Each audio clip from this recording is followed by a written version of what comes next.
It. My name is Patrick Sentong, and tonight we're going to be discussing a lot. But before we kickstart that, I want to let you know that we've been, a bit lost in the previous weeks, but we are back bigger and better. Now it's full squad.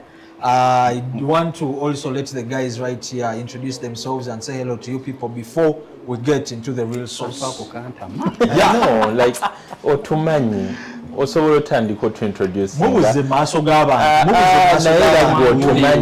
Otumani. Okay. So we're to introduce. Kanyanjura abasajja abali wano okuva ku mukono ogwa right omwami ali mu jaze ya Uganda. Uganda yefudde yerisize nkuuli mu weeks eziyise. Omwami Andrew Charles Peter Andrew Kagwa. Sorry. Andrew Kagwa Maiga from the Daily Monitor.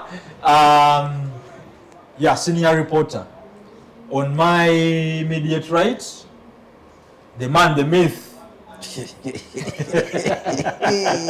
Nathan Atlook from the Observer, senior journalist and businessman and family man. My immediate left, Isaac Sejombwe Akaryamagwa, straight from Namuongo. The Daily Monitor, Regan Sempija Malcolm.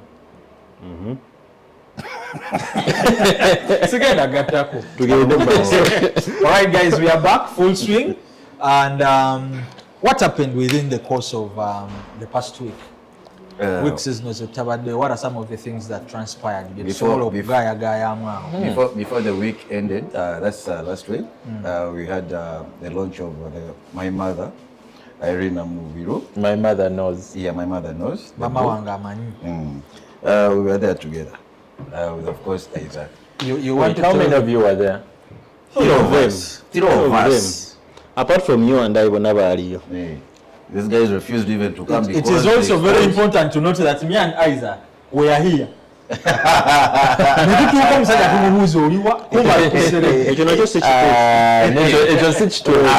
you. Because Isaac posted in the group,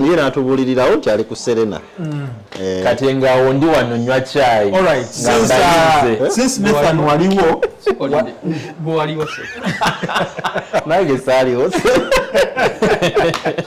so Nathan, you attended My Mother Knows, the book launch. Briefly take us through what transpired at the Serena. Of course, yes. The book launch was good. Dignitary people were there. The former VP, that's Gilbert Kenya. Irene talked a lot about her book. I haven't gotten time to read the book properly and to do the review. So, she talked a lot about herself, her family. Generally, the book is about the family, the mother, mostly about the family, and how things that she came up during that time of drugs. Yeah, she also talked about that.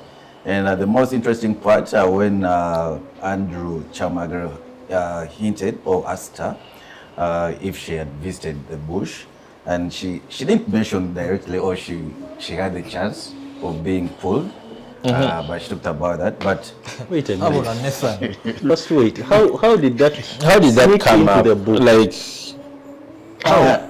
It's during the. Is it mentioned? Is it written anywhere in the book?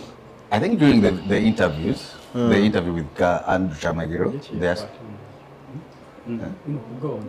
What are you saying? Go on. Yes. Andrew Chamagero and Irene Nambiru had a prior interview conversation that was uploaded on our YouTube channel. So they were trying to make sense of what was behind her inspiration in penning the book. Yeah. So she was giving a brief background of her journey. I get that. So amid this, some of the few things she shared, not growing up with the Sengas, with the mom, and then from a very early age getting to have issues with the mom and all that. So it is from that point that Chamagero asked that as a young girl in the normal setting of growing up, around that age is when we would expect you to, go on to have a few. I get the context, but it's too far-fetched. Yeah. Twaliyo. Number Patrick. I watched the YouTube He video. was there. He No, was there. it wasn't far-fetched. Actually, if you watch the video, by the time point Chamagero yabuliza, Yes, it was you simply just need to watch. Yes. And it's on the YouTube channel, our YouTube channel. Please take time. Now, The question was asked at the venue or the No. The prior YouTube, conversation. the interview that was So the on that intent channel. of that prior interview, for any person who has not bought the book or has not read, that interview gives you an entire view, a helicopter view of what the book entails. a story. Yeah. so she first talked about this book during her Tusker conversations. Back in January. This very year or last year? It was this year. It was this year. She talked about the manuscript that she's going to release, but she didn't say when. So the book has several chapters. Yeah. It's not about the mother entirely. Yeah, It's about the boat incident.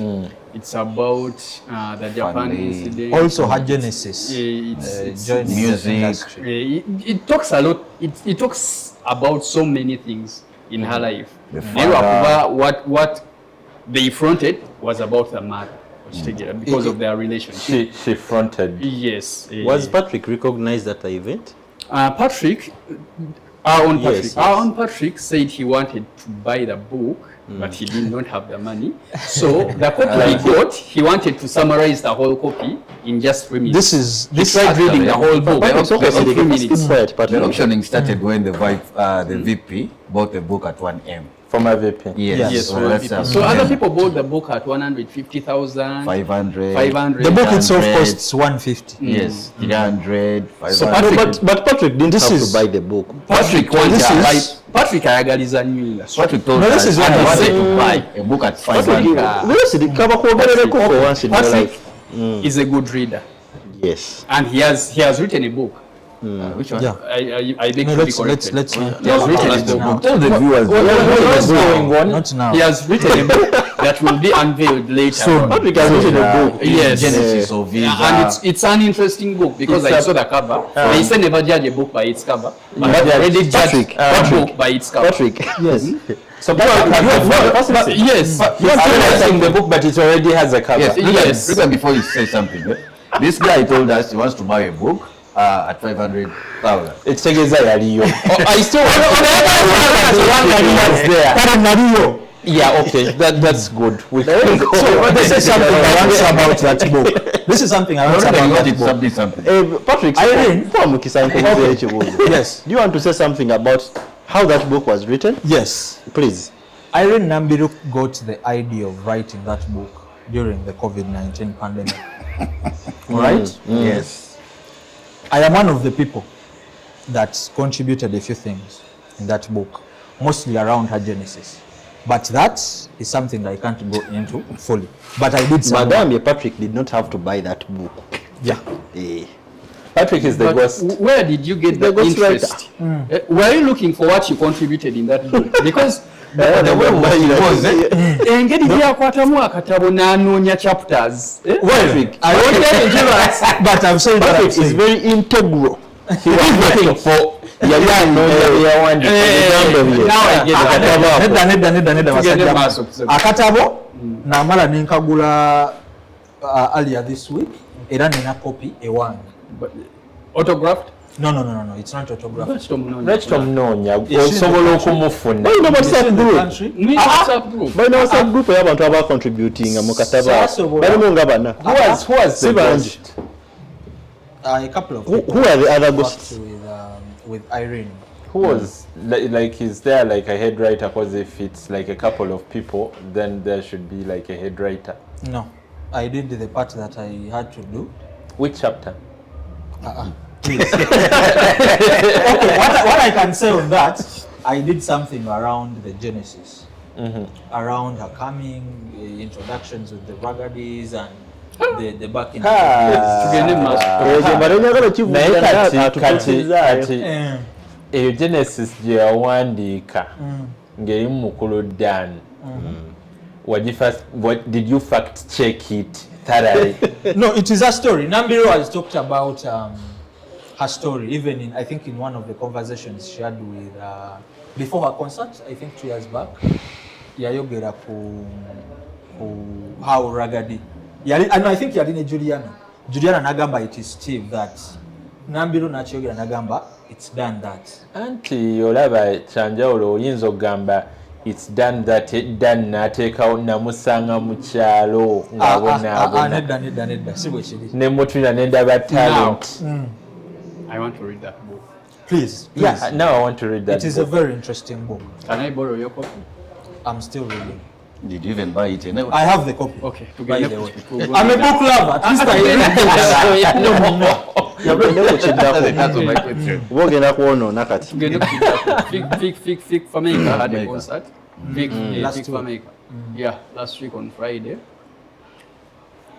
People came, though they came late. Abantu bajja late, n'omuyimbi yajja late. The artist was supposed to be on stage at 9 p.m. He was contacted by his team at 9 p.m. He was not picking his calls. He was not replying his messages. Nabo ne babayanga abamuvuddeko. And remember, when you organize a concert, buli kimu kitambulira ku plan. Kitegeera. The moment plan webera messed up, everything is messed up at the concert. And it was visible at the concert that everything was messed up. Fig came at the venue at 10:15, an hour and 15 minutes. the venue, not later. the stage. Yes. Stage No, 9 p.m. he was not at the venue, near the venue. He was still in the hotel. Yali mu hotel. Bangamba yali yakubisa bifaananyi. Nabiwo. So, yajja at 10:15, n'alinnya ku stage at 10:30 p.m. Instead of 11, was it 10? No, it wasn't past 11. I was there. So, instead of doing 10 songs in the first set, he had to do like 7 songs. Then Navajo. Then other artists came in. Bwe yakomawo for his second set, he said, "Banaye obudde butukutte." Because it was like 30 minutes to midnight. Natandika okuga obudde bukoze ki? Butukutte. Najja, n'ayimba, n'engira olaba disorganization ekola ki? Weeri ku stage. Is it true that at some point abakubi abaali bakuba bava ku Mbadde stage? nzija. Now, first set he was supposed to do the entire set semi live. Naye baatuukanga abakubi ba instruments babanja okitegeera. So kati eyali in charge of the stage bagenda okumaliriza first set nga tewali sayini yakola ki yakubasasulwa ne bava ku stage. So set zonna ezaddako bazikubira ku CD. That is the height of disorganization. Bazikubira ku CD. Omukulu Yeddije nga waali. Eddie president yaliwo. President. Eddie Kenzo. Interim. Leka kwa interim. Yeah, interim president. Yaliwo. Interim yaliwo. Naye obuvunaanyizibwa n'agamba nga ye presidential advice. Amwongeddeyo essaawa. Abantu ne bakuba enduulu. Okay. Era essaawa ne bakola ki? Ne bagikuba. Chameleon yaliwo era yajja ne ku stage. Ne bayimba balina olima ne Fig Fameka. Ne balukuba, but you could clearly see that stage was so disorganized. It was so populated. Buli yali ayagala okulinnya ku stage ng'alinnyako. Okitegeera anti stage manager yatuuka naye ne bimusobera. Waliwo stage manager. Ayinza obba yali gundi. Bridget nayegera ne Bridget after the show. Nisha. Yaŋŋamba. Teyali unique. Unique yali mu kalulu. Bridget yaliwo ku venue. Yaliwo. Bridget yaŋŋamba. Nze stage kasita ebintu byaba backup instruments byakyankala nenva ku ki? Ku stage. Era awo disorganization yakola ki? Yayagala. Waliwo engeri gye bazimamu stage ng'omuntu asobola n'okuba direct okuva mu VIP n'alinnya amadala n'alinnya ku stage. Tewaliwo barricades oba zaawula stage oba ki? Cricket over? Cricket Ani ya producing a share? simanyi oba yalina ne producer she. Okay, which company yakola stage Gundi. yali babayita cash events. Cash events be bakola. What I picked from that concert is Fik was not ready for that concert. But when has Fik been ready for it? That is Concert another is on question. now. That is another question. Because you could clearly see kino ekintu yali agala kukola kujja mu sente.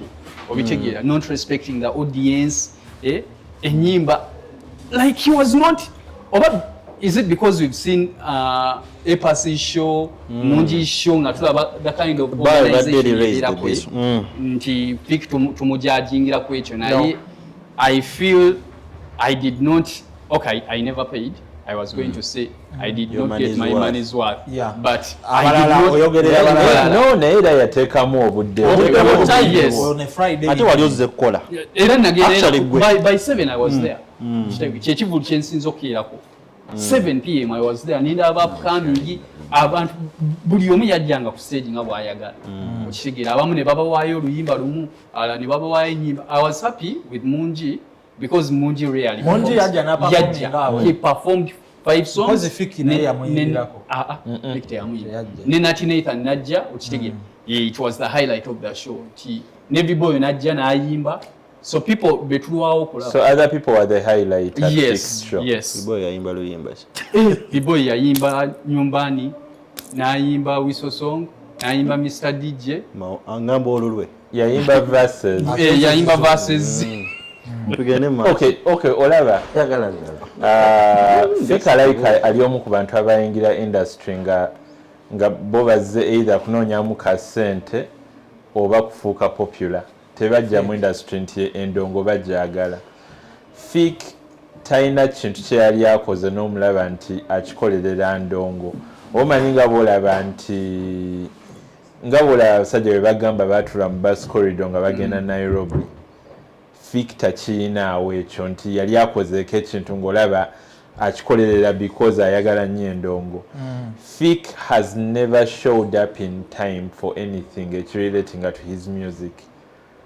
Cause press conference ye yasobola kukivulu kiri ekyasala ekyaddondo banamoyo simanyi oba baalinda budde bwenkana ki naye nga yalwawo nnyo okujja for his own press conference, and I hear ne ku yokubiri it was the same case. And neziba bookings, he is never on time.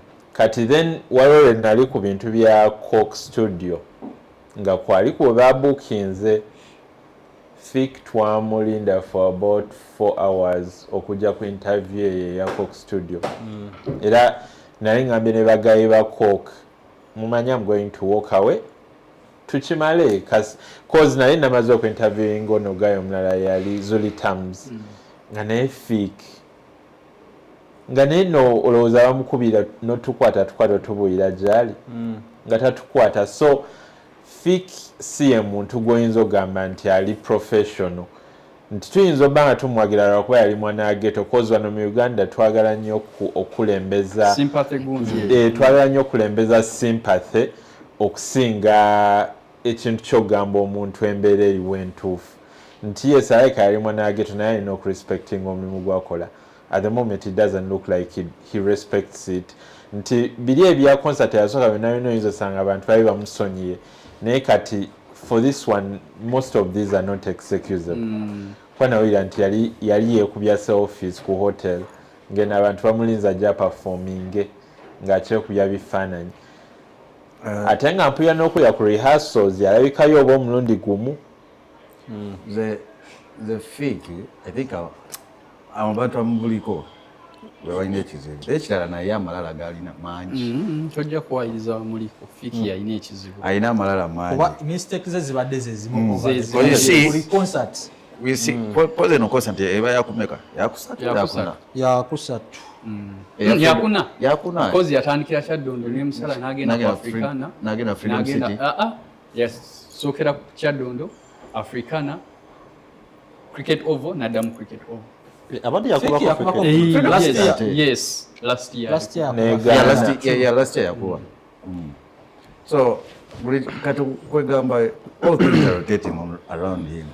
Well, may I remember the year I was talking about of his press conference, where with the Ogwal, Isaac and I use Ogwal. What could you see? It took out Sangam Samfu. What to go meet you at Kasamika, Munana, event Yatanika Kuminin. Imagine all that time, making journalists waiting for you. People got frustrated. Anyway, man, guy. Well, guys, what else happened within these past weeks? Anything else, or we can now? You wanted us to talk about briefly. Show ya munji yali wow. Those Munji was I attended. But I think the show Mondial Performance-wise, I loved it. we were not here. Yes. I loved the performance. Yatukuba Shenonji. Said he did not make money. Yes, it was visible. He did not make money. But he promised one thing. Omanyi waliwo ebintu ebitippinga off omuyimbi. Bw'ojja ku stage n'olaba ng'abantu tebawera. You demotivated somehow. But Munji, ever since he stepped on that stage, he knew what to do. Era atugamba ngenda bakuba hit ku hit tewali agenda kutuula. And indeed, okuva yatandika okuyimba paka we yava ku stage. Because I remember yafuna break emirundi gyali ebiri gyokka. Ate mu egi ebiri, it were only Navio, Myth, ne Nava Grey. At a big trail. Ne big trail. Bokka be bajja okufiringa in. Naye the entire session, abantu nga bazina, abantu nga bayimiridde. He gave us a good performance throughout the night. Era ne wogenda mu catalogue ya Munji, he has hits. Yeah, that's good. He has a wider catalogue of music. Yakuba Kachate emabega wano yavuddeyo n'agamba he made statements about his show. What check exactly kyabadde agezaako okugamba? Yagambye nti yakola yagambye his show sold out, but he did not make money. And I think omanyi funny thing is nali waneno ku theater nensanga Joe Sebonjo nga tunyumyamu awo ne mubuuza nga tokyakola bivulu n'angamba ebivulu mwabiwanika nnyo kati ebivulu bya bbeeyi kati the only place you can do a show n'okola center is the National Theatre, but ate National Theatre teyepositioninze kubanga abantu baagala okujjawo, so kyekifo kyoyinza okukoleramu sente but then the audience doesn't want to come. Munji agenda okyogera nga it's a conversation I had with more people, naye nga obuzibu bwe tusinga obba nabo n'ebivulu kati nti abayimbi abasinga bagenze ne balaba Museveni, bagenze ne balaba Sale, and the only thing they come back with are titles. Nze ndi president wa federation, nze ndi president wa UMA, ndi president w'abayimbi abakulu, ndi president w'aba superstars. Nti people only come back with titles, naye bwe babeera boogera ne bano abantu teboogera bintu biyinza kukyusa industry. For the real case of it, obuzibu bwa industry lwaki abayimbi tebakola center at the moment is because we do not have venues that are plug and play venues. Nti a plug and play venue kyoyinza ogamba nti nga bw'olaba National Theatre omuyimbi akyasobola okujja nga talese sound, tewetaaga stage, tewetaaga sound, tewetaaga security, yes. Nti ojja n'okwata omuzindaalo gwo n'oyimba. Nti National Theatre oba wagisasudde million 3 n'obeera nga ogenda sala abantu emitwalo 5, toyinza gamba nti ovaawo oli bubi. Ovaawo oyina by'okavarinze bingi ate nga naawe oyina akasente k'otutte. Nti at the moment ebifo ebiriwo ebitegeka events byatandika okwongeza ssente nga bitegedde nti wano waliwo ssente, cause nga wayogedde ne Moriskia n'akubuuza ssente ze yafuna Serena mu 2012 oba 2010, naawe oyinza okwekanga mayinza ogagifuna ku nnya kitundu. Naye kati muzimanyi ssente zeeriko. Nti at the moment abagaba ebifo bayongeza ssente, kyokka nga bw'omala okusasula ezo ssente ogenda kukwata omudidi omulala oguliwo mu Steve kati ate ne wajjaawo permit simanya ya KCCA ya simanya nema ne wabaawo eya anti-terrorism neya police sebo byonna byawukana anti-terrorism ne police byonna byanjawulo ne babawunsa banjawulo kyokka njukira ku babawunsa ataddeko security like gyogenda okumalira nga you're just bleeding money. So ekyamungi kyayogedde ekyo kituufu and ate at the moment cause ne Mugabe yangamba at the moment Serena eringa ye safer place cause bw'osasula Serena oba weewaze okusasula KCCA nema security eba ntono nnyo security eba ntono cause Serena nga Serena ekkirizibwa okuholdinga events so you're not getting an additional permit eri different so gye kiggwera ng'okugamba nti teyakozeewo ssente naye abayimbi do they anticipate some of these results? Yeah. For Munji awo nekirekawo what is left after knowing all that? For intention yokola shebeera ki? Munji choose a status because I would love to think like oyo kasoka okola show Munji okulowooza okola concert. It was mainly because of two factors. The reception he got during Nava Gray's concert.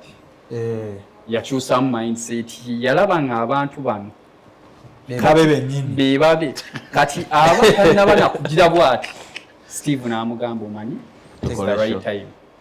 Okitegera kati kapush ka Steve ako nako ne kakola nekamusindiikiriza mukumugamba ekyo yamusalirako of course Steve kubayimbi alina abayimbi ye bayagala era tabawa ku rate zakola so kati ye yayina push eyo yalaba kuba naliyo ku show ya Nava Gray natunula Munji teyakola Serena n'abantu tebaagala avina ku stage kati muli n'agamba wano nzize kuyambako ate kati wembyekwatiramu okitegeera kibeera kitya atamanya audience yolya naye bambi abantu bamubeererawo ko twalina ne Cindy the other week ne Dax Vibes briefly mangu I was disappointed anyway I'll go back to kyobadde obuuza nti lwaki abantu bategeka ebivulu wano mu Uganda ekintu kye nalaba kyobalaba nti at times I concur with people abagamba nti Joshua Baraka muna Kenya Kagwa Joshua Baraka briefly yeah anyway kankubulire nti ku kyobuuziza nti bannayuganda bano baagala optics okusinga reality nti munnayuganda ogenda mubalira ekintu kyonna omugambe ku Serena toyinaawo ssente naye lwakuba Spice yakikoze naye ayina okukikola oba avaayo mwavu kyekiri mu kubonyabonya bannaffe abava embalala nti nze bw'otikka abantu ne bajja ku show yo sirabawo growth naye yayina kirina okubeerawo nti yagenze ku cricket oval n'agijjuza ng'ava mbalala oba abajjuddemu babadde bakyalo kye tekimukwatako yajjuza cricket oval ffe twagala nnyo optics nti era omuyimbi wa wano bw'oba omugamba nti nina miliyoni 3 zisobola okufunira rawumu nga mpya tevugibwamu nezo 3 nsobola okufunira hama erina ebizibu atwala hama erina ebizibu tagala mpya kati awo tuli kuwaani ababiri wano betwogerako abadde ne show Cindy yani bayimbi generally I want us to discuss waliwo Cindy naye yakola show eri wiki and I think the same day waliyo Dax Vibes with a UK artist a UK artist yeah also Craig David how was Craig David's show olabika waliyo briefly mangunyo in attendance abantu I was surprised the numbers were good bali bantu bakulumu okay bakulumu I mean like 40-35 nga music omulala bamumanyi Craig David tayimba live yayimba CD nga akola interludes because he could also DJ within his set. Yeah. So it The was a sound good was concert. good. generally. sound was good. That was a very, very good sound. Omanyi nagamba sound yali mulungi nebaga yayimbye CD. What did you think? Do you think it would be wrong? Nembaga abanange tubaddeko ku show za Uganda nga ba CD naye nga sound mufu. Yeah, so sound yali mulungi nnyo. Who attended Dax Vibes? No one. But I achieved at least Charlie online people. It was widely shared. Yeah. I think naye yafuna a good attendance. Yali kuuma grounds zaawo. Yes. Given his amaanyi ge yafuna abantu I think- entry level artist nga akola maiden concert baba beetaaga. I Right? think he's the first centamu brother okubeera mu position gyalimu besides Bobby Wine. Ate yawe. neyawe Maybe yawe. Wakusatu. Ngamba position gyalimu nga the mainstream industry really loves you. Appreciates I you. don't really think yawe twamwagala nnyo tuukaawo. ffe nga ffe Tuyinza bali tugira Naye waliwo nti broadly class y'abantu waliwo abaali class ye bamwagala. generation abamutegeere. Okay. Yeah, so I think that's ate naye Nicky yakola Wine bulungi. tebamwagala nnyo ye. Ani? Nicky Wine. Alina show ku Serena soon. So twalina Cindy. Cindy? Who attended Cindy? I was there with him. I'm still disappointed with Cindy.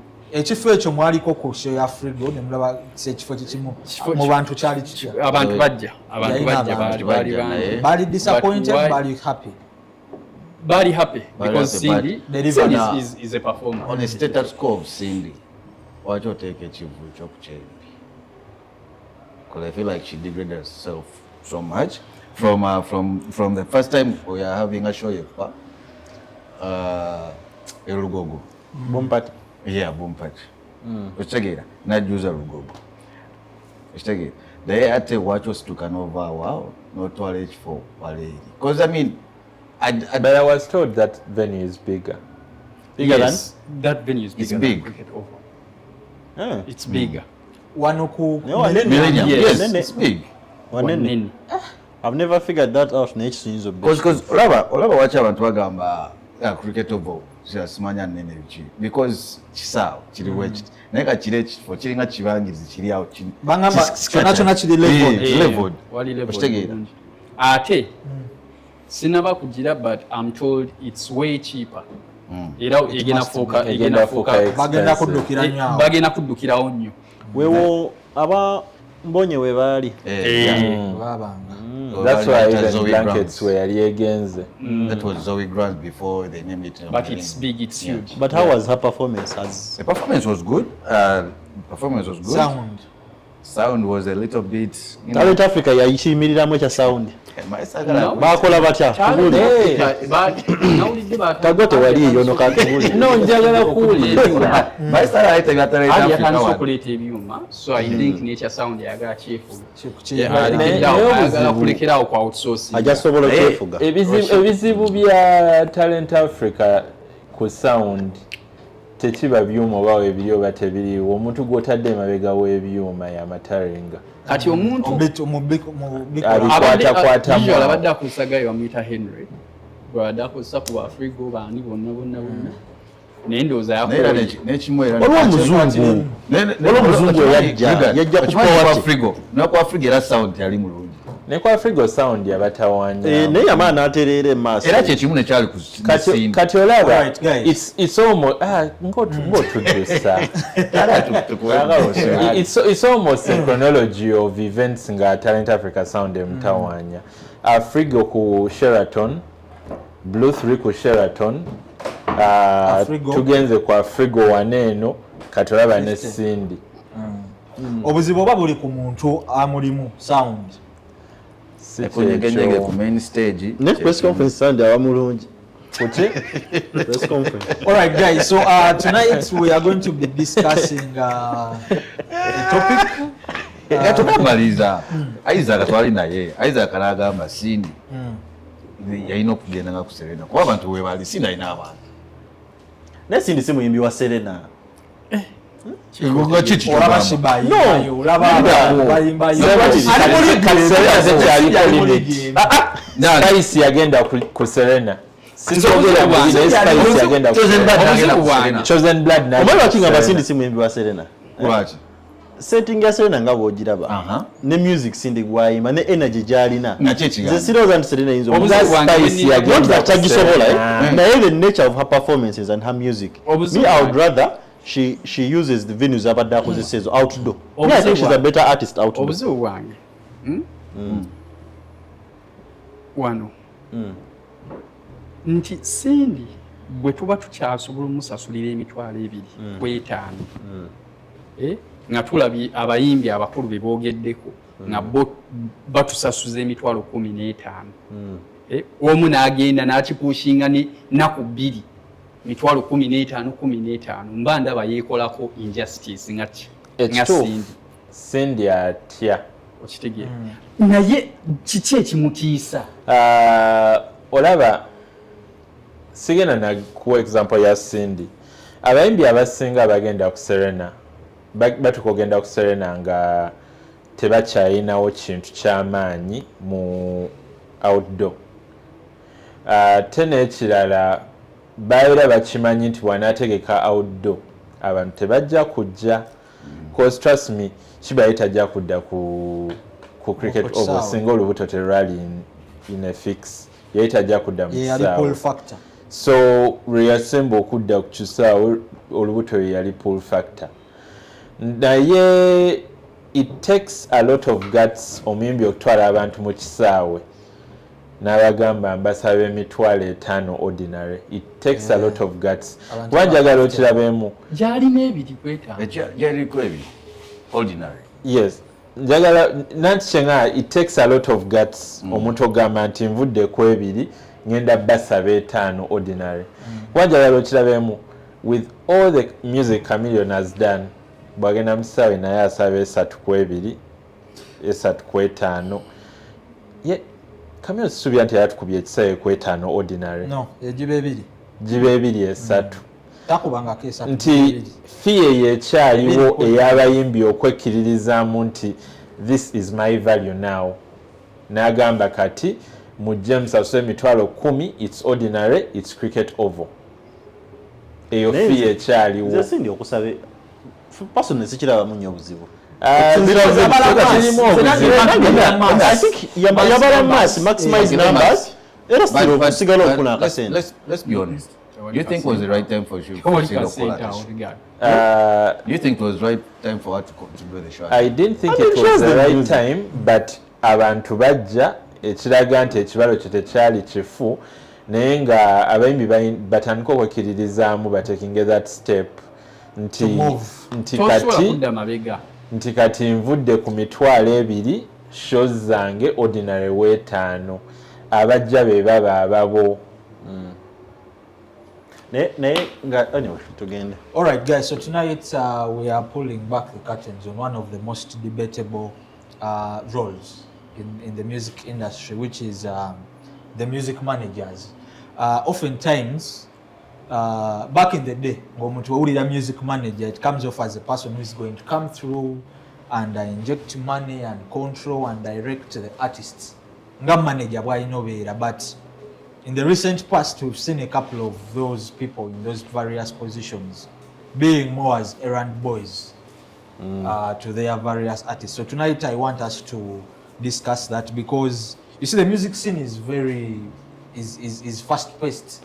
It's also very competent. You know, there is a lot of competition in there and also a touch of chaos, all in equal measure. Yeah. So today, the big question is, what is the role of the artists' managers? Era if we are to break down, so breaking that down, by viewers, example of some of the managers that are doing it right, and probably what our artists need to do in regards to that entire thing. But the big question starting the discussion is, artist manager and the yani. Owambo tofu we yani. Jagala ntandikirewo Andrew. Lwaki otandikiddewo wange? Ntandikiddewo. Oba oyagala ntandikire we yaliko manager. Tandikira we yaliko manager. Yali manager. ate twabitandika ebyokusooka n'okasuka ebyokuzira ate nsabe bakima ntandikire wano nga waliwo yakirimu wali manager mutuufu oba wali errand boy artist manager role ya artist manager alina kuba omuyimbi kansookere na ku muyimbi omuyimbi responsibility ye eri wantu wamu studio waka yenna ow'omuyimbi alina koma mu studio bino ebisigadde bya manager oba kali manager okudelegatinga abantu abalina okubikola kutambuza music ku TV station ku radio station kunoonya bookings kati wogenda okukya booking omuyimbi responsibility ye eri ku showing up ku kivulu kuyimba obuvunaanyizibwa bw'omuyimbi webukola ki we buli awo kwambaza muyimbi kumufunira booking kumufunira wagenda kusula kiki kyagenda okulya atambudde atya ebyo byonna role ya manager artist manager responsibility ya artist manager obuzibu bwe tulina mu Uganda nti omuyimbi actually manager yalina n'okutegeerera omuyimbi nti endorsement deal webezze manager yalina okutekinga lead okitegeera namugamba bw'ebeera concert byonna mirimu gya manager nti manager webeera concert manager yalina okugenda okunoonya abantu abagenda okugula table omuyimbi talina business kugenda mu office kola ki kuzungirayo kunoonya bagenda kugula table buvunaanyizibwa bwa manager naye Uganda omuyimbi ye boss anyway nebweru simanyi bwe kiri kuba siriyo omuyimbi ye boss nti abayimbi bawano ate be babeera ba boss babaki baba manager nti one time waliwo omuyimbi kamwogere Nkuke Robert yali yakafuuka manager wa Chameleon mutima nenkubira Nkuke nemugamba njagala interview ne Chameleon nangamba kansooke nkubire Chameleon mubuuze amazima awo gwe yandikusike kuba ino obanga program agimanyi nakufikisa mnaga ate nga akimanyi nti no eno interview omuyimbi agyetaaga so obuvunaanyizibwa wali waga Chameleon olwokusatu saawa 4 olina interview okitegeera naye yaŋŋamba kankubire omuyimbi mukole ki mubuuze si mugambe mubuuze era ne mugaaka ali n'amala nanzira naŋŋamba omuyimbi takwata simu owulira omuyimbi talina gaana kwatagamba yali very responsible in communication overekyeyandirulize over ogugwe yagukola ogwokuwa information okitegeera nti e Uganda tetumanyi role ya manager yeki nti omuyimbi watuukira ye neye n'agenda mu companies zino n'asaba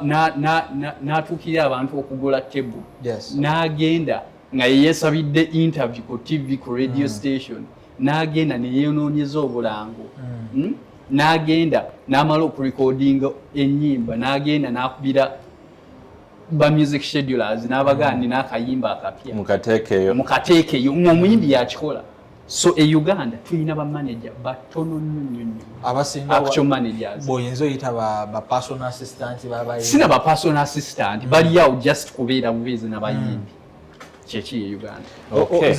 Before Andrew comes in, you know, why I think the reason I think that happens, Isaac Chiakavoko explaining that is in the first place, how does omuyimbi ono afuna atya manager? Kubanga awe not tandikira. How do these two come to work together? Otegeera nti there either has to be a relationship, a friendly relationship, or a contractual relationship. Nti buli omu ategeera munne kyalina okukola. Usually if it's a contract relationship, there's respect.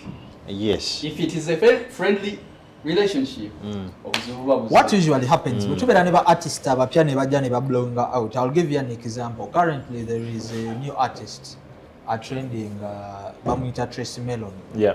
Music wa Tracy Melon enyimba kati nga 2-3 nalabye alina n'olupya lwagenda oleeta. She's proving she's good. From a very neutral ground, it proves that there is someone behind. At that point, for Gotubataman, at that point of entry, the entry level position of artists in the public domain, abantu ba welcoming. They usually have real artist managers who are doing their jobs. However, after some time, the artists batandika feeling until they have lived, audience baji concretize bajiina. Sometimes when they break off from these initial management or managers of theirs, bebaddamu ofuna tebabeera ba manager. I'll agree with you kubanga babagala babere ba boss. Ironically, professionalism mu management ate erinyo mu ba artist abatamanyikiddwa nnyo. When you go up, the relationship is very problematic. Naye n'ekirala managers, okay, abeeyita ba managers b'abayimbi. Lwaki ogamba abeeyita ba managers? Because none of them exactly understands what they are supposed to do. This is where now I throw this question. Tulinawo ba manager mutuufu bwabwe mu Uganda. Yes. Can you just throw some? I'll give you Jayla, manager wa Zawi, because I've interacted with her a number of times. Era olaba nga ye bw'omu interactinga, first of all, a drawing a line wakati we n'omuyimbi. Olaba nti ategeera JD, ategeera kyalina okukola n'omuyimbi kyalina okukola. N'omukubira nti I need to have a conversation with Zawi on ABC. Natagamba kamukubi. Because I've called her as a journalist, I've also called her as someone who was trying to book a Zawi for an event. So on both fronts. And you could tell that she actually understands nti nga manager. Woba yagala kuyita kutuuka ku muyimbi tuyita wana and these are the procedures. Kati omuyimbi yagenda okujja okutuula mu ekyo nga atrustinga manager nti buli kimu yakihandolinze kyekiri Isaac Kyagambye bwe yakubira mutima nti njagala $1 million for an interview. Mutima yita kimala because mutima oba Kamili ye manager wa mutima. Naye kati olaba bw'okubira kati omuntu nga Jayla azawe agenda okujjawo nawe mumwetaaga tabuuza bibuuzo bingi. She knows manager. Probably aba yamuwadde ne brief. Ate tulina n'ekizibu ekirala nti ba manager bajja kuleka okole omulimu gwo. Tegeka police conferences, kola media tour y'oluyimba biki. When it comes to finances, but in actual sense, manager ono alina okuoverseeinga bino byonna. Omuyimbi amanaginga atya ssente, tuziyingira zitya, zifuluma zitya, tuzikozesa ki. So Nathan, obadde olina omulala Dorothy. Yes, she's also good. One of the managers, which artist? Kenneth Mugabe. Yes. However much you can talk to Kenneth, but there's certain things that Kenneth won't. Yes, Ajagaba, Gendawadi, no one manager. So I feel like we have a few. I think Dorothy is one of those people going solo kubira kati. Nemubuza Mugabe's schedule mpaka February najikubulira yonna. Because you see, yesterday I was talking with her. If I had the right, I would have called Kenneth because I talked to him. Yeah. Na ina season ngamba kanjogere nani ni manager. Na mbuza kati interview jagala dili. Do you want a phone interview or your physical? Or physical. Because that I thought we are going to do what? Travel to Fort. You get. So then I was like, no. Phone interview, like it's okay. And now we know obuzibu, but you continue. You get. For me manager omukuba manager bensinga okkirizaamu alabika Lobster. Yeah. Manager wa Joshua Barak. To go back on who is a manager, in other markets where artists are individuals, the manager is hired by the record label. Yeah. And the manager manages, gets time to stay with the artist. Nga artist are blowing up, nga bade signed, namuyiga, namutegeera. Because when you're managing an artist, you're managing the schedule. You're technically managing this whole talent as a whole. Brand. You're managing the entire brand. His personal I don't know how it is at Swangs, but manager are creating a team here. because you're not really working alone. You're working with someone who is going to be shooting things for digital. You must make sure that your artist looks the part, so you might need to work with a fashion. Era nsuubiranga Azawi yakajja bakola nnyo ne Ras Kasozi nga yali behind outfits za Azawi ezisinga. Songs bwe kyali nga manager bakutrustinga na buli kimu ne bakwasa omuyimbi naye ng'olina okubreaking it down nti kale oyagala tiimu egenda kukola ki is it really worth it naye kati mu buzibu obwo nti okutrustinga abantu kyekino ekyaleetezezza gundi ki eno gundi gye baleese ey'okusasula toll free numbers ezo nti abantu babadde system ate bagikola ki naye engeri gye badde bakipromotinzeemu kyabadde kikola ku bayimbi babiri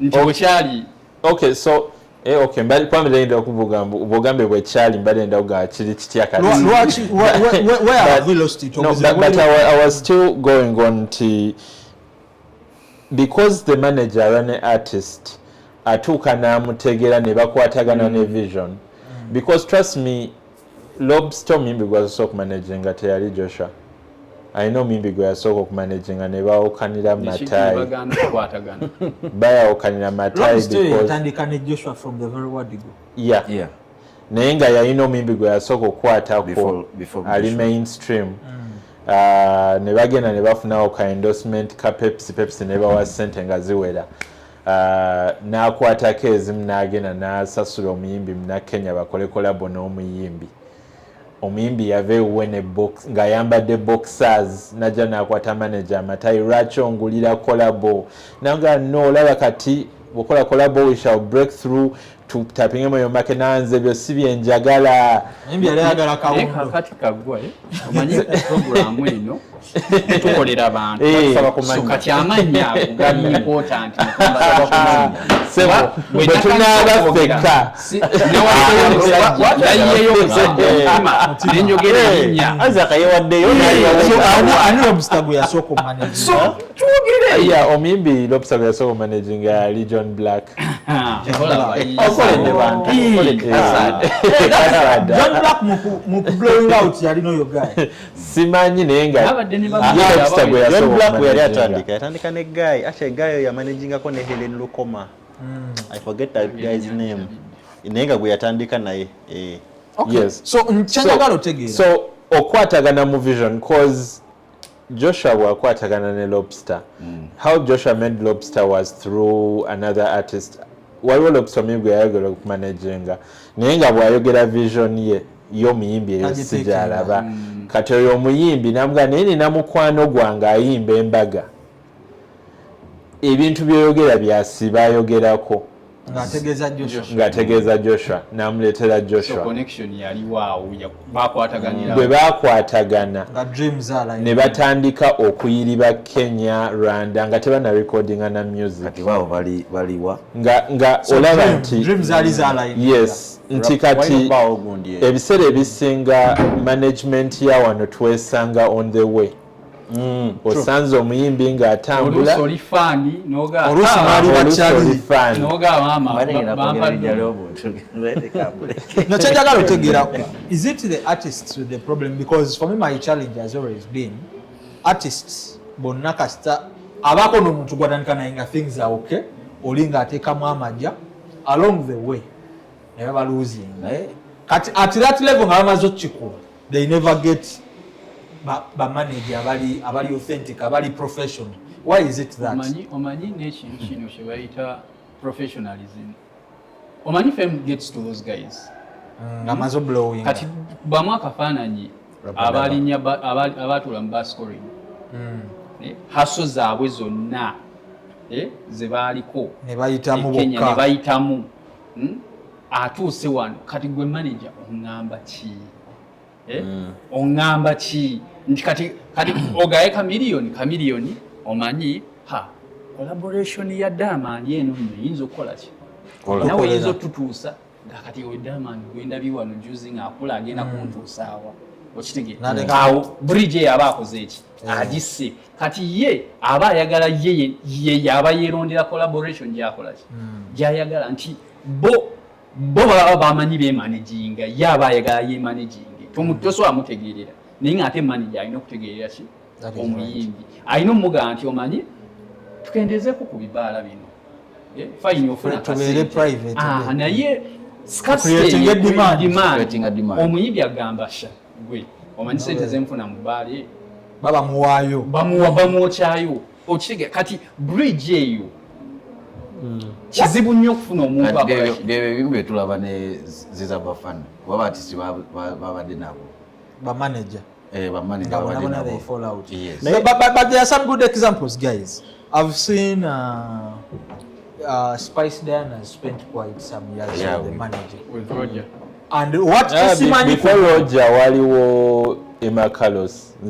Emma Carlos ye yandaga Spice. Emma Carlos yanzunza mu buli kifo kye saagala genamu ng'ayagala ndaba omuyimbi we.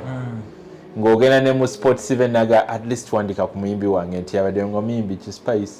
Emma Carlos kyemwagalako yo kuba kupushinga muyimbi wano mu lockdown. Emma, I think ekimu ku bintu yategeera the power of PR. Yes, because he has pushed the Al Khalifa, Ziza Bafana. There is another artist. Coco Finger, Reggie and Weasel. That time of Angel Music. Yes. Kyendagala okutegeera is ku Spice ne Roger ateekera mu ddala an investor oba bali mu party bakola. I want to understand because it is one of those duos bosobola otunuulira nti their relationship has spanned around 7 years, 8 years now. And they seem to feel like it's more than 8 years. Balinganga Shiba bwe yali ne Jeff before they. But at what point does the brand ey'omuyimbi, at what point does it start to self-sustain nga yeteekamu? Because wano tulina bamanager bangi nga sente ziva mu nsawo ya manager. Manager alina okubanga side ya manager is to balance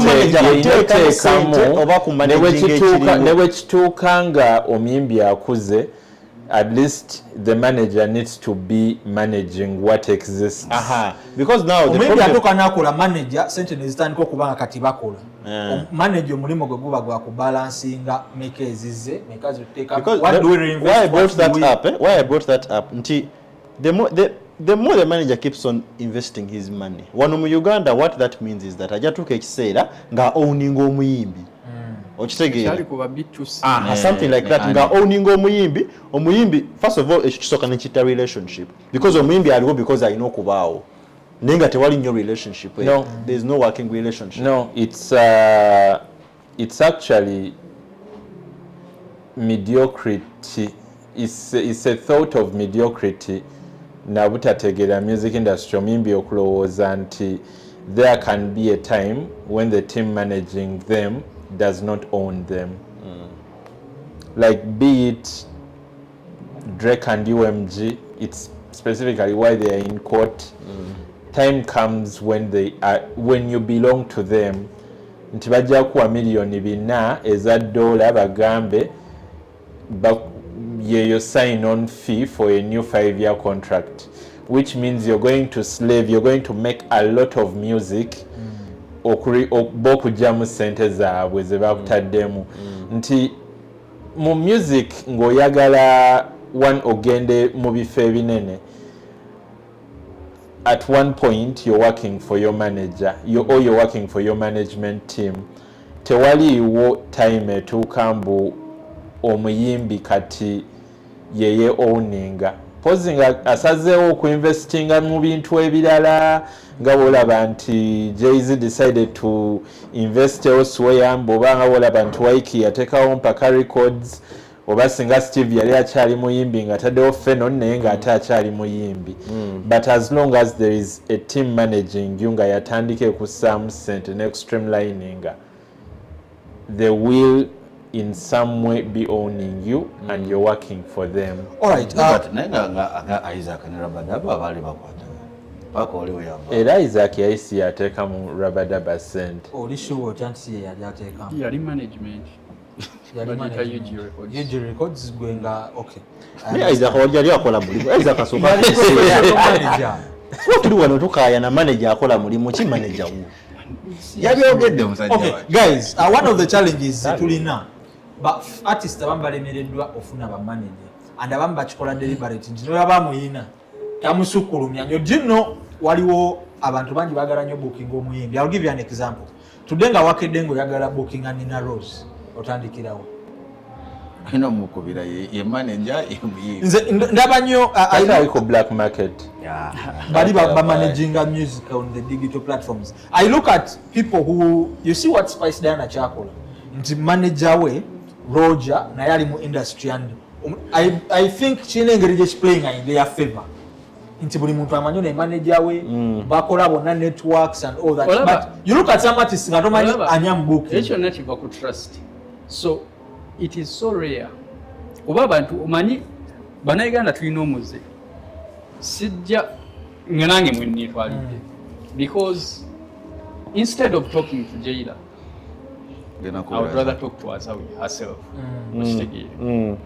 Naye abayimbi batono nnyo ajja okukwata essimu Isaac omukubidde akugambye omanyi yogera nani ne manager batono nnyo abakiina Abasinga kola nakuba ne bugigi nga manager zamanyi. because trust ekola ki eba ebulamu nti aba ddala abatali mu labels ezo Yes. nti oba nga Swangs oba ki bano abayimbi abali independent nti muli aba ayagala ategeere industry okitegeera booking fee yeri etya okitegeera wemba ngenda ekaseese bampa Wembakaabo mukaaga bazimpa. manager ayinza okuba akola ki akubako Yakubyeko. nnyo areportinga sente zebatakola ki zebatampa batono nnyo abakola ki abakiina So ensonga lwaki bakikola bwe bati. yes because we twali tu managing a rubber at the second time omanyi UG Records ya managing emirundi ebiri egwali gomu Bamukwalamuko ogumu ne bagenda mu break. ne bakita then ensi nemunyiga N'akomawo. okitegeera Bwe yakomawo was anything nothing changed really byakyukamu ko weeki ng'emu convertible yo yali ekyaliwo. yaliwo so kati omuyimbi mu bintu bwe twali tweta ekintu ekyaso bwe twali tuzzeemu kola essimu yalina essimu bbiri personal ne business Waroze ya receiving anga manager. personal ne business kati eya business twamuga aleeta essimu eyo To manage because tetwagala distractions tetwagala distractions nti ojja olina okubeera mu studio olowooza oluyimba lwogenda okukola eno akasimu kakuge nga kaki kambaga kasente nga kaliko sente okitegeera ate nga music waraba yalinga wa vibe ndowooza. kati obuzibu nga naye alaba okuta akasimu kano tabbunjereeri okitegeera kuba oleda abantu batandisa okukola ki omukubira bamufuna obitegeera ng'olabira ddala kusika ki kusika muguwa era nga bwe twagimuggyako amasimu nga gwofuna okugamba nga tulina rate card nti e Kampala tupafomingira zino up country zino bwe ziri okitegeera naye nga omuntu akuba essimu naga raba mga ono manager ga mbadde mwagalamuko wanowa ejjinja nomuga ejjinja tukyajinga zino kati ngaffe nze nali muwanga zino okitegeera ng'olede yalina rekiye yali yessa okitegeera n'omugaa tetujja kukola ki tetujja kusobola n'omugjako okitegeera then naafuna engeri gyamuyimbi ku personal number n'amufuna okitegeera mimi najja naga mwana kase okitegeera era that secondary time like it comes down to how you started working together again. Contracts zamwe zafanana zitya? Contract nja kwogera sijja going deep into the contracts but for bookings label yalina percentage omuyimbi nga naye alina percentage ngezifikawo zigenda mbino miscellaneous biki omanyi ekintu ekiyinza okujja wano mu Uganda ekyejo is airtight contracts and I think at the moment Swangs erabika ina airtight contracts zeziriwo ezo airtight like baku oba omanyi nti bagenda kuinvestingamu but now omanyi what you lose if you bw'oba omenya amateeka you're booking yourself out nga tebagambye kati omuntu omulala azina ezo contracts I think is Diamond and is Wasafi kyobola nti bw'oyagala ove mu Wasafi okedde muswezi oyagala vaayo oyinza okutunda ennyumba yewammwe oyinza n'okumusasula emyaka 10 nti if we had contracts nga ziri tight koza abayimbi ba Uganda balina ekyejo kingi bulaba abayimbi engeri gye baba mu contracts zaabwe basookawo n'agamba bankwanye manager yankwanye like bateekawo obubeerabeera ate nga still ne bw'oba omumanaginga ng'omusasula buli mwezi n'ofuba okulaba nti alina kyalya lwagenze n'akuba ekivulu ne kijjula nga wulira manager amubba neerabira emyezi gy'obadde omusasula nga talina kivulu na kimu lwajjuzizza abeera awulira omubba nawulira nga tayagala atandika okwepuukingira ye nga ye. In fact wano mu Uganda abayimbi bakola nga they are trying their level best to break away from their managers.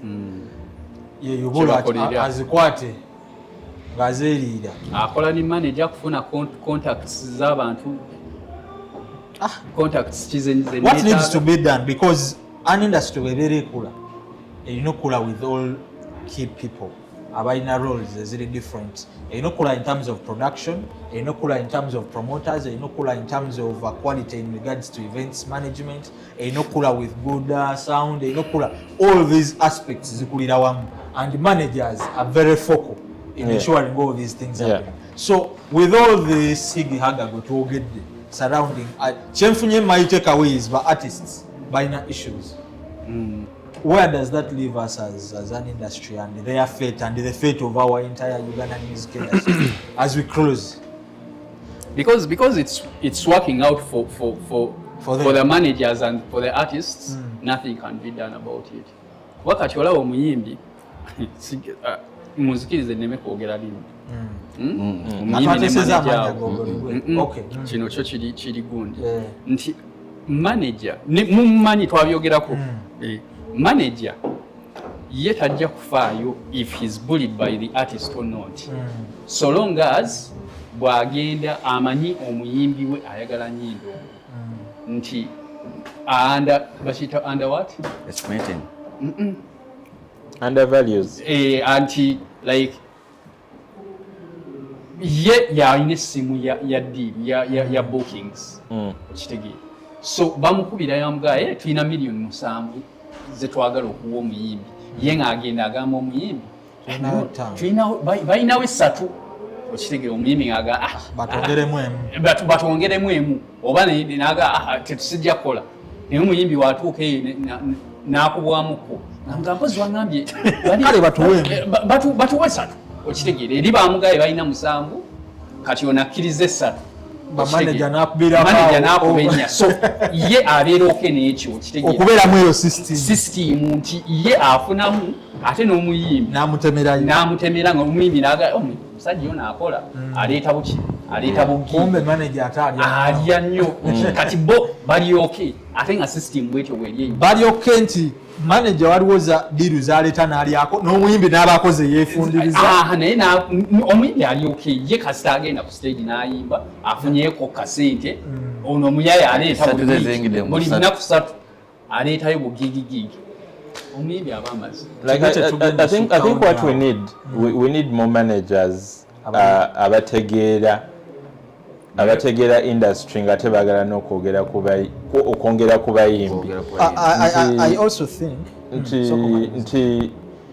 I think the difference between abayimbi ba Uganda abasinga ne Joshua is that ayina manager ayagala okumwongerako ayina manager ayina ebiro and that is the point I wanted to speak about as we get to the very close nti tulina kati omuntu gwe tulabirako oba jjuwo y'omuyimbi ne manager gye tulabirako nti they started from zero and within not so much a long time by now we are going in regards to getting international because one of the cases were artisans babadde balina nti that thing of going international ebintu emu Joshua byakozeeko tulabye nti Joshua ne Guy we babadde batandika bonna naye ne bw'otunuulira balaba bagezezzaako okikola bw'otunuulira omuntu nga Eddie Kenzo oba okay I will say even Shiba bwe yali akyalina Jeff some of the awards ezimu ze yafuna ndwati ng'olaba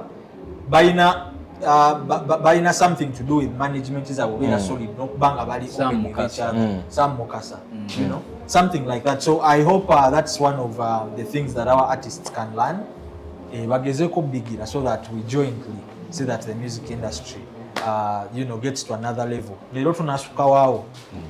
We return next Thursday, same time, same channel. So please keep it locked. Till then, remember to subscribe, hit that bell, and you know. Yeah, keep going with the conversations on the channel. Yep. Bye.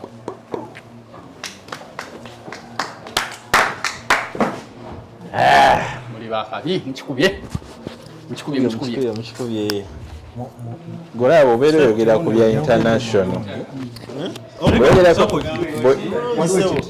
gamba mutya bw'oyogera ku international and management Eddie Kenzo talimu mweyo emboozi. Eddie Kenzo just became international naye tamanyi no kyembadde ntegeeza omanyi nti Kenzo okuba nti yalina oyo guy Martin kyamuyambako okuba nti not going international but okubanga ebintu bino byali bisobola okutambula because Kenzo yaridingira nnyo kwezi okundize yakubanga ate nga aridingira nnyo wano babeta olose bamanaginga PR bamukolera ekintu nabo kikola abayimbi balina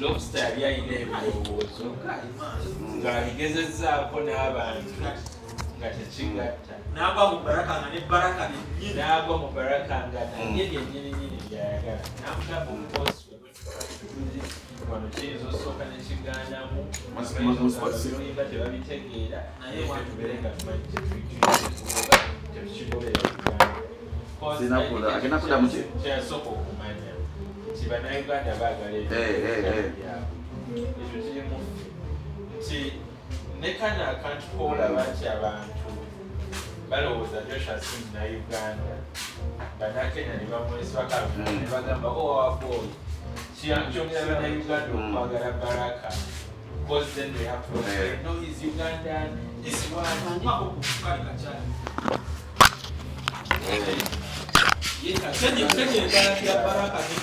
ne Rwanda Sitole tojuulira bwagenda ati naye agamba mama we munyarwanda tata we munyakenya ekitegeeza Joshua talina kakwate ku Uganda yakulira wano Messi muna Uganda bamuzaalira wano n'akulira wano n'asomera wano mwana wa ghetto kawe yali poota banabaweereza ku gundi